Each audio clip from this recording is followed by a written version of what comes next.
Hi, my name is Mandi Sithole. I'm excited to be sharing some of the great insights that I've seen in the Bible, and especially in the book of Genesis. Now, the book of Genesis is packed because in the creation week, God exposed himself and how he operates.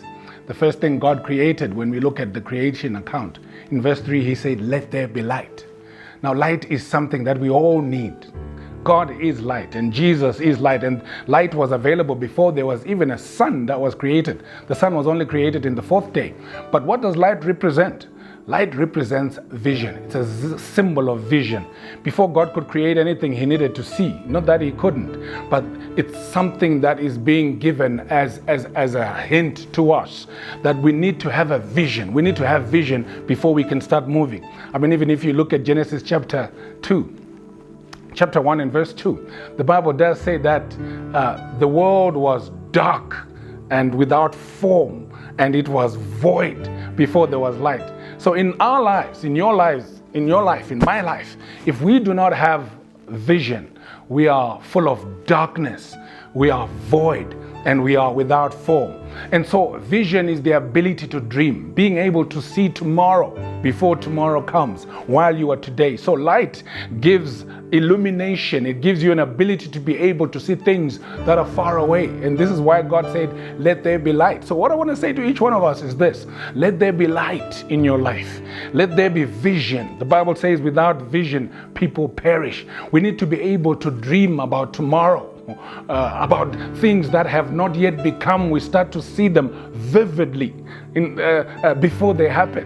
Habakkuk 2 and verse 2 says, "Write your vision on tablets of stone, so that he may run with it, he that readeth."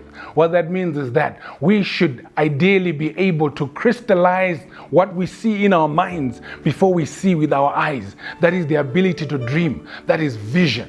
And so if you're a person of vision, you'll be able to plan. You'll be able to put together things that are imaginable, but things that will become only when they become. But initially, they are just in your mind. I like the thoughts of an artist. An artist will see the image in his mind before you and I can see it. He will draw it in his mind, and so he will be putting on paper what he sees in his mind. And that is what we all need. Vision. An architect, before a building is visible and seen by everybody, it's something that he first sees and imagines in his mind. A musician. And so this is how we should live our lives, not like Esau. Let us drink and be merry and eat and forget that there's a tomorrow to come. The reason why Jesus was so powerful and was sinless is because of his foresight.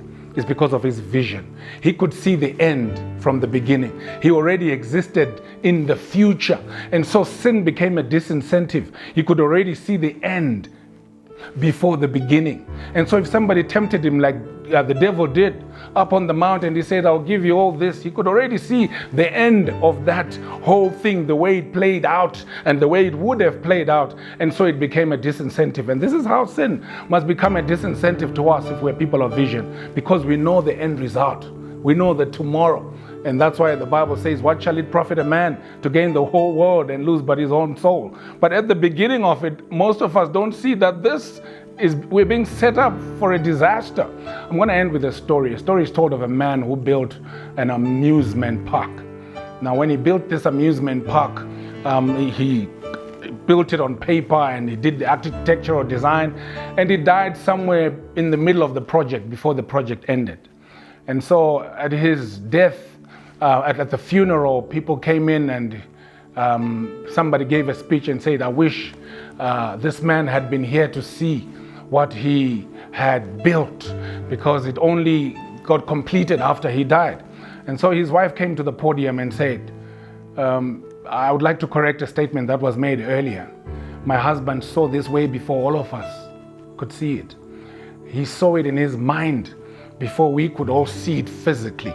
He put it on paper before we could all see it physically. So my husband saw this amusement park before any of us did." So we need to be people of foresight. Let there be light. And so when you go back to Genesis chapter 1, if you read then verse 2, it says the earth was void, without form and full of darkness. People without vision, not only do they perish, but their lives are void. They're without form and they're full of darkness. So all I can say to you today is, let there be light. God bless you.